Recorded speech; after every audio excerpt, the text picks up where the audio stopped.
But this short was about Operation Epic Fury.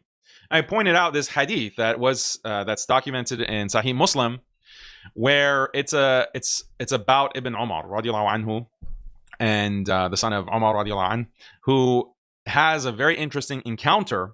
As he's walking, he crosses paths with Ibn Sayyad.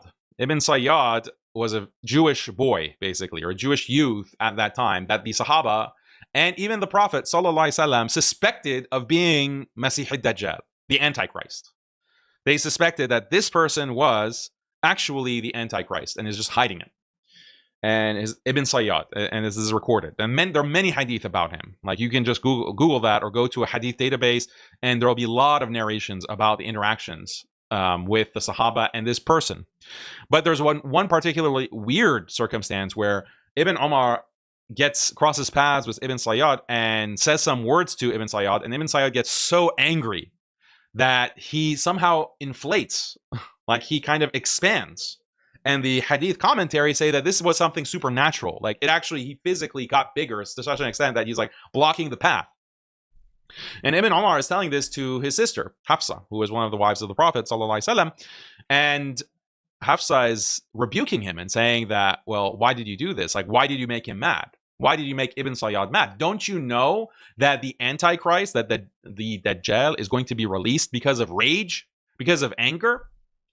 And the way that other hadith commentators remark on this is that, well, Ibn Sayyad, they suspected he was the Antichrist, and there are the narrations like this one that indicate that the Antichrist is bound.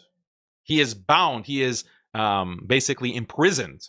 And it's going to be his rage. Like, he's going to rage and break the chains, and that's how he's going to be released into the world. And that's when the fitna of Dajjal is going to spread, is due to rage. And I point out that, oh, interesting. We have this war for Israel where they are wanting to actually expand into greater Israel, take over and build their third temple, demolish Masjid al-Aqsa, and build their third temple to summon the Antichrist, or their Messiah, who will be the Antichrist.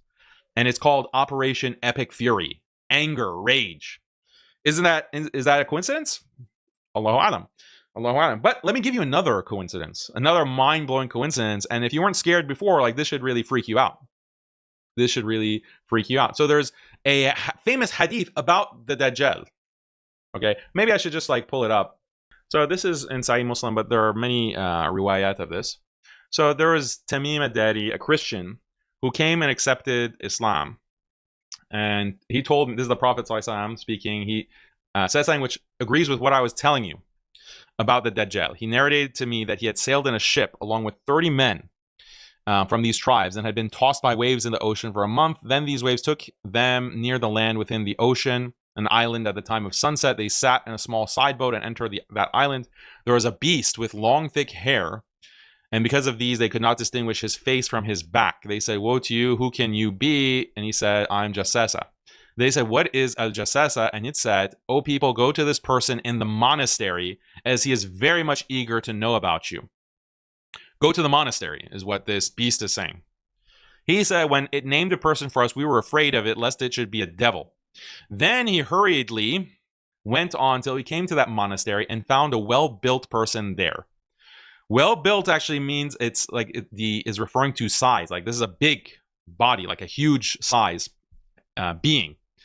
And his hands are tied to his neck and had iron shackles between his two legs up to his ankles. We said, "Woe be upon thee, who are you?" And he said, you would soon come to know about me, but tell me who you are."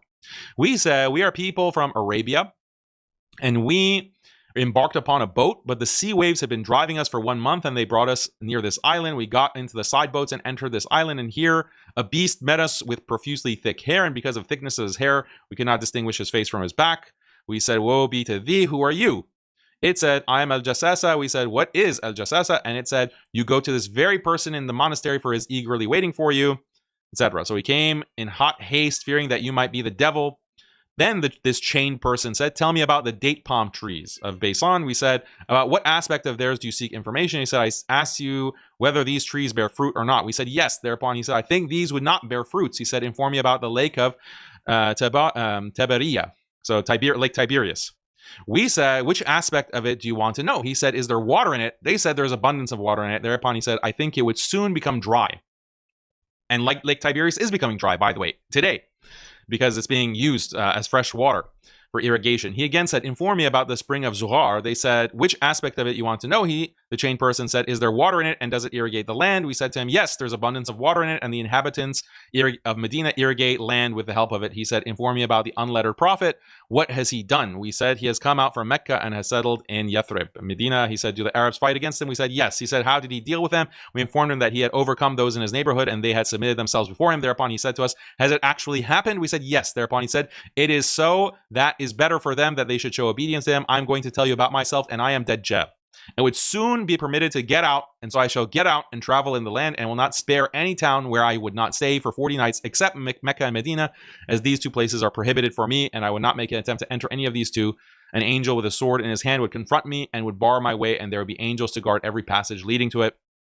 So this is the Prophet ﷺ relaying this, and he strikes the pulpit with the end of his staff, and this implies Taiba, meaning Medina. Have I not told you an account of the Dajjal like this? And the people said yes. Okay, so this is the famous hadith. Now, back to Operation Epic Fury. So let's look at a map. Okay, because it's related to Kharg Island. Okay, Kharg Island is an island, but does Kharg Island have a monastery? You might be surprised to know that yes, it does. That dates to the 7th century. Dates to the time where Tamim al-Dari, time of the Prophet ﷺ, would be alive. Kharg Island Monastery is a significant 7th and 9th century Christian archaeological site located on the west side of Kharg Island, Iran. It represents a Nestorian church of the East monastic complex, featuring a central church, 19 cells, a library, a refectory, representing a well-preserved, what is that? Conobitic community.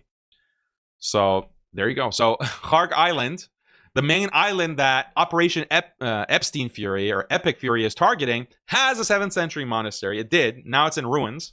It's not like it's a monastery that still exists. But yeah, and you have this hadith about the monastery that the Dajjal was chained up in. So Allahu Alam, what these things mean. There's also a discussion about whether Dajjal is a human being or is he a jinn. Is he some third category? Maybe he's not human origin. Maybe he's some kind of third being, third creation. So Allahu Alam. But yeah, this is something to keep in mind. People have been anticipating and feeling that, we're getting close to the end of times. Like, we're getting close to the major signs coming. And so could this war be triggering everything that we've been seeing in the Middle East or West Asia, everything we're seeing with Masjid al-Aqsa? Masjid al-Aqsa is closed. Masjid al-Aqsa has been closed for most of Ramadan. No Eid Salah allowed. They've just closed it. And people have speculated that they're just making preparations for a false flag attack to blame on Iran or to blame on some other group and do a controlled demolition of Masjid al-Aqsa. Oh, whoopsie. Masjid is gone. Time for the third temple. Time to build our temple and start doing sacrifices again, as the Torah commands, as the Talmud commands. And this is when the Messiah will come. So yeah, it's like getting biblical, as they say. Things are getting biblical. It's getting serious. So I just want to share that. Kharg Island, go look it up. But if you look up the 6th century or 7th century monasteries, that Nestorian churches that existed on an island in the Persian Gulf, it's not just one. It's not just Kharg Island. There's several. So they're just ruins now for the most part. They're not actually standing structures, but you do see several. I think there's 6 in total of these islands that actually do have monasteries or churches. So which one of these, was it even in the Persian Gulf that this hadith is referring to? Maybe it could be in the Red Sea. Allahu Alam. Allah knows best. But these are things that we should investigate and we should anticipate, because what the Prophet ﷺ has told us is true, and the hadith are true. The hadith have been preserved. And we learn about what's happening in our future by reading what the Prophet ﷺ has said in the past.